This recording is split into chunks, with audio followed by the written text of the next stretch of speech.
Okay, I'm sorry. Is black water the new white water? Private security firms in Iraq are coming under fire from the Iraqi government, which holds Blackwater responsible for the deaths of Iraqi civilians in a Baghdad firefight last week. Blackwater also has its own detractors in our own military. Many of those view them as cowboys or worse. Private security firms are not subject to any kind of Iraqi law or to our uniform code of military justice. And detractors say that allows them to do whatever they want. Didn't you work for these guys, Kevin? And aren't they as bad as people say they are? No, absolutely not. The problem is that there's a huge vacuum. There isn't enough manpower to go around. It's all very well and good to want on the spectrum of military operations an ordered, disciplined, functional army. But we can't because we haven't got enough men. So we have to rely on private military companies, and it's easier to tender these contracts and for the Pentagon to hand them out. It's unfortunate. That means that now and again you're going to get some lawless guys that are going out there and ruining it for everybody else. But the background to this is that they serve a very important role, and we have to applaud them for it. Are you going to go out there? He certainly isn't. Look at him. I'm one of the guys that Ahmadinejad would kill, Greg.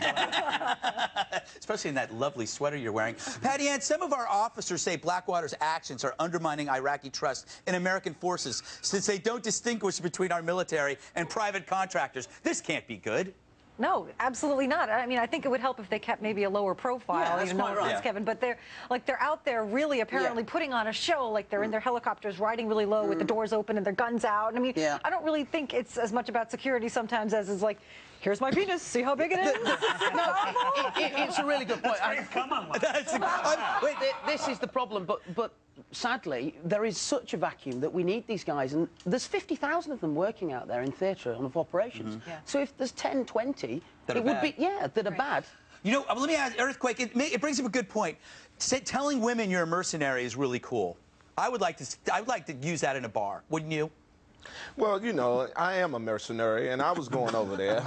And, I would shoot everybody that didn't speak English. I couldn't take it. I mean, hey, man, freedom calls. Somebody got to pay. You don't speak English? Exactly. Well, and also, this country was founded on mercenaries. I mean, they fought right with our revolutionary troops against whoever we were fighting.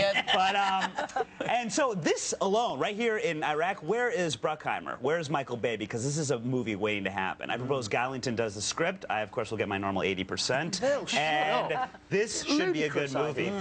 Alison, you get the last word on this before we move on. I think that they sound like the heroes in a romance novel. Can I just read my favorite part? The men look and sound the part with tattooed forearms, close-cropped hair or shaven heads, and a taciturn manner that discourages any but the most cryptic exchanges with outsiders. Oh, that's good poetry. It was in the packet. That's on Godlington's MySpace page, I believe. Exactly. All right, we must move on. Meanwhile, Castro's lover, Hugo Chavez, is speaking out against a new trend in Venezuela, giving girls breast implants for their 15th birthday. He says breast enlargements are the ultimate degeneration. Apparently, he hasn't seen Good Luck Chuck. But I kid. But Chavez has a solution. He says to give away stuff they don't need, like fans or refrigerators. Yes, Hugo, people don't need to refrigerate their own food. Alison, as stupid as he is, do you think he's got a point about breast implants? Yeah, but can you imagine how bummed you'd be if you were expecting breasts for your 15th birthday and you got a fan or a refrigerator? You'd be the laughing stock of the barrio. Exactly. It's so true. Earthquake, what's wrong with giving breasts for a birthday present? Nothing, as long as I don't have to pay for them. But I think Hugo got to go, man. Let the 15-year-olds get the breasts. Yeah, what's wrong? That's a good campaign slogan, Earthquake. Yes, I'm running for president. I'm qualified.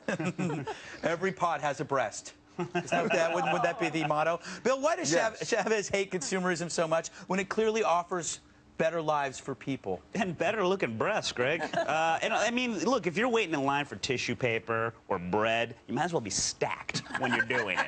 So this makes absolutely no sense whatsoever. I didn't think of it that way. Well, you never do. Strange dynamic there, Bill. Yes. Patti Ann, shouldn't people be allowed to make decisions about their body? Well, You know, when they're 15, I don't know. You know, when I was 15, all I got was a stupid bike. Thanks, Mom. But I don't know. You had nothing to worry about. Thank you. I second You know, that. I'm just speaking the truth. You always have to do this, don't you, Billy? Yes. It was a compliment. It was a compliment. Kevin, if it were penal implants, wouldn't Hugo Chavez feel differently? More than likely. I mean, I refer back to Bill. I mean, how was the fat injections penal? I hear that, you know... That was just to actually create something resembling urological surgery, I think, has become a little bit more advanced, certainly in the States. 15, that's far too young. That's wrong. Doesn't the female human mammary gland only stop growing at 24? So, I love that you're asking us. This is not a medical program. Sorry, you have This is red eye. I mean, okay. Well, if that's the case, you know, we're interfering with the puberty development biologically of girls. I mean, I'm all for girls being able to go and do what they want to enhance themselves. It's no different to makeup or having your hair done. And libertarianism allows for people to go and enjoy whatever they can afford in augmentation surgery, but 15's just wrong. Well, the article makes the people want them real anymore? Exactly. There's nothing better than a real breast. No, I agree, but the point is that there are a lot of women that feel insecure about it, and they can quickly go and get it changed. Well, so let them get on with it. We will touch on that later in the next block. Touch being the operative word. Who wants fondue? What if it's made from news? News fondue. News do. News.